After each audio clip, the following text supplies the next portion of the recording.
What's up, guys, and welcome to a Raw review for the 19th of January. Was it 19th? Sure, it was 19th, yes. It was the 19th. Apologies, there was no Raw review last week or a SmackDown review either. And I'll tell you why. Because I have been feeling... Whoa! I'm falling off the bed.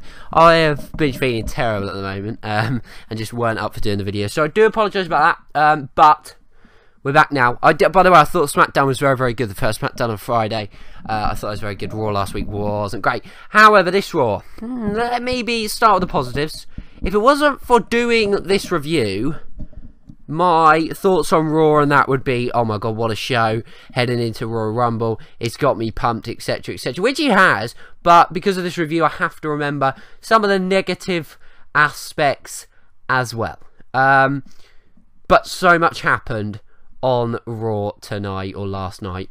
It was a good Raw. It was a good Raw, but there were parts that let it down from being an extraordinary Raw, and that was basically well, we'll go through it. But anyway, we'll start with what started the night. We'll get to the big event that happened right at the end of Monday Night Raw, towards the latter stages of this, when I can actually eventually find where I can read off what happened. I can remember. Don't get me wrong, but my memory isn't that good. Come on, it's a bit unprofessional. I thought I had this sorted out, but I clicked on the wrong thing. Well, there it is. Here we are. WWE Raw, January the 19th. So we started off with a tribute to Martin Luther King, and then basically we got into the thing, and Brock Lesnar, he came out and he called out Seth Rollins, and it was this segment. Eventually Cena came out, and this segment was very good in many respects. In other respects it was a bit bizarre, but it helped push the Rumble. It helped really build the Rumble. It wasn't a bad start to the show, to be fair. The fact that Lesnar kind of was allowed to speak and pushed Heyman to the side and spoke what he thought, I thought that was good. Rollins was probably, unlike last week's final segment, he probably took a back seat this one. But what he said and when he said it was great as usual.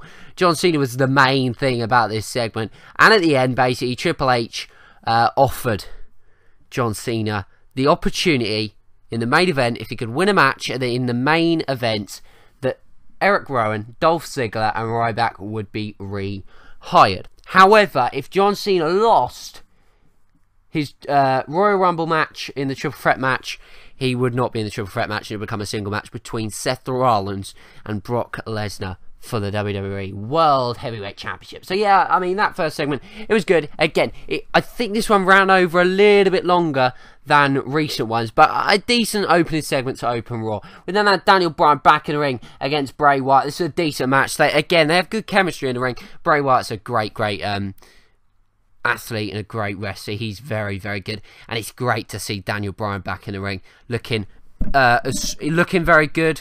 I'm happy they are keeping him wrestling. What's that now? His third match. He's got another match on SmackDown.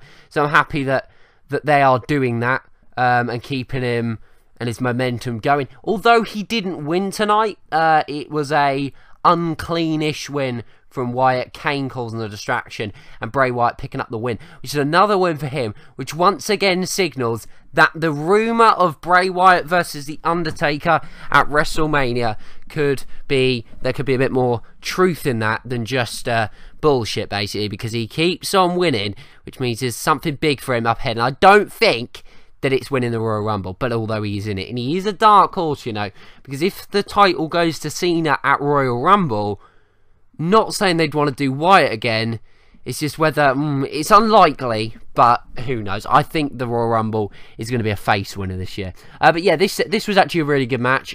Probably not match of the... well, thinking about it, it probably was match of the night. But great to see Daniel Bryan back in action. Bray Wyatt getting the win, which again was decent. Although, obviously, everybody wants to see Daniel Bryan win. Legends panel, to be honest with you, lads, for most of it, I really wasn't interested in this. It wasn't the greatest thing in the world. Hogan, Flair and Michaels, they came out, they spoke a little bit about the Royal Rumble, gave their prediction. I think Michaels predicted Wyatt, Flair, I think he was Bryan, no, I think he was Ambrose, and I think Hogan was Bryan, but don't quote me on that. Basically, towards the end of the segment, though, Big Show came out. I think it was due to the fact that they hadn't called his name, or none of them had said they think Big Show is going to win it. He done a very good segment in respect of talking, which Big Show isn't known for, but it wasn't that bad. He was disrespecting everybody. He eventually, Flair started sort of punching him, and Big Show knocked him out. And then guess what happened? Roman Reigns stepped in, and he got the Big Show out of the ring, and he scurried. He went away. But I don't know where this. I assume this feud isn't going to a Royal Rumble match. I would assume they'll probably end it on SmackDown. I hope they don't bloody continue Roman Reigns Big Show after Royal Rumble. Oh my god. They can't. It must be a SmackDown thing. So yeah, it was a decent segment. Something with Big Show in is never going to be great. But to be honest, yeah, I probably picked up the segment, which the original I didn't think was great, but you may disagree with me. There were good parts of the Legends panel before Big Show came out, but they were also a bit boring and some poor parts to it as well. We then had Bad News Barrett versus Dean Ambrose. Ambrose winning again, which is good after he lost to Bray Wyatt. He seems to be picking up a bit of momentum. Still got playing on that sort of fake injury of the knee. They seem to be playing with that at the moment. So yeah, that kind of works to Ambrose's advantage. It wasn't the greatest fluid match, but these two are great wrestlers. They're great. I think Bad News Barrett is fantastic. Another loss for him, though, as the Intercontinental Champion. Whether Ambrose will be getting a match at the Championship, not so sure. Just think that was to make him look good and strong going into the Rumble. Wasn't the greatest match in the world. Certainly wasn't match of the night, but it was a decent match. And compared to a couple of the others throughout the night, it wasn't actually too bad at all. Moving on to the next thing. Oh yeah, this is one of the poorer ones. The New Day versus Cesaro and Tyson Kidd. Where on earth this storyline is going, I do not know. It's got potential. That the 6-man tag match out on main event was unbelievable, and then it was the New Day, as I say, versus Cesaro and Tyson Kidd. I don't understand why Adam Rose is involved. It's got to make sense to me. It really has got to make sense to me. This match, from what I can remember, didn't go on too long. I wasn't really interested in it because for me personally, I don't know whether this will be like a pre-show match or whether it will continue. So I think this problem will probably continue after the Royal Rumble. But essentially, the New Day won by pinfall. To tell you how they won, to be honest, I cannot remember. I love Tyson Kidd and Cesaro. They should be pushing for the championships, but instead they're wasting their time with Adam Rose and the New Day. Although this rivalry has potential to pull off a very good match, like it did on main event. Then we had the NWO reunion, which I enjoyed, although it's getting a lot of criticism because it kind of did bury the Ascension. It was actually very, very good in respect of we had JBL coming out with oh god, what is his name? I always forget his name. This is embarrassing. Oh god. Oh my god, this is embarrassing. Anyway, let me just read what I've got on here because I've finally got the thing up. Hall X-Pac and Nash, they came out doing their little reunion. As soon as it went stale, kind of the Ascension interrupted, which was rude in respect of JBL, who was really moaning about it. I was like, oh, here we go. And then all of a sudden, after Victor and Connor had said their kind of usual segment, but changing it a little bit to suit the NWO, John, or should I say JBL, tore off his jacket and welcomed, there we go, Ron Simmons. How did I forget that? Into the arena. The New Age Outlaws, they also made their way out. That was actually a return, quite a big return. I read somewhere a few months ago that they weren't actually making an in-ring return, which you might be thinking to yourself, well, they only stood in the ring. No, they didn't. They actually started to eventually attack the Ascension, setting up a match with no particular build to it other than this, at the Royal Rumble between the New Age Outlaws and the Ascension. So long for me as Ascension win that, I'm very happy with that. So yeah, interesting thing. It was okay. It wasn't great. It was quite enjoyable. But the JBL bit was amazing. I thought that was hilarious. But the rest of it weren't great. Although, as I say, a lot of people have moaned about it, I actually did kind of enjoy it. The Divas match, to be honest with you lads, I didn't actually watch it. I went and made some Frosties. I'm not going to lie to you, I did not watch it. But reading what Bleacher Report said, it's a D+, so they ain't giving it a good rating. It was short. I know it was short because by the time I put the Frosties in the bowl, I'd put the milk in the bowl. You know, it takes about a minute, and I come back and the match was over. You know, that's how quick it was. So Thingy won. Natalya and Paige won. Sorry, not Natalya and Paige. Natalya and Paige won. They faced Summer Rae and Alicia Fox, if you didn't know. Again, I don't know why the Divas aren't getting enough airtime. Nikki Bella and that were ringside, I think, from what I can remember. But there is a match at Royal Rumble again, another match being made. Paige and Natalya versus the Bella Sisters at obviously the Royal Rumble. I keep saying which is kind of annoying. So that match will probably good, but again it'll probably be just before the main event, and it'll be last about 2 minutes. So yeah, look forward to that one. We then have Rusev versus R-Truth. Now I think R-Truth, if he goes back to that little Jimmy gimmick, could be something in WWE, but at the moment they just bury him. He is getting some airtime recently, but he got squashed from Rusev. He got really squashed from Rusev, and it made Rusev look strong going into the Royal Rumble. It wasn't that enjoyable. It was actually quite a boring match in respect of it. It was so quick, you knew what was going to happen, etc, etc. It wasn't like one... You know, when Rusev faces, say, Dolph Ziggler in that Champions vs. Champions match, you knew it probably wasn't going to win. Dolph Ziggler probably wasn't going to win. But at the same time, you knew you'd probably get a good match. And there was a little part of you that thought, maybe. But obviously it didn't happen. And obviously with R-Truth, you just knew it weren't going to happen. Not going to talk too much about that. Rusev a contender for the Royal Rumble. But I think it will go to a face due to the fact of how it looks like it's going to pan out for Mania. Jey Uso and The Miz. I'm not going to lie to you, lads. I did not watch this match. I am sick and tired of this shitty feud. It is ruining Mizdow. It is absolutely ruining him. Why are they not splitting him up? Surely they've got to do it at WrestleMania. Surely it's got to be, Royal Rumble. And surely they can go into a feud at Fastlane and then into WrestleMania. Surely.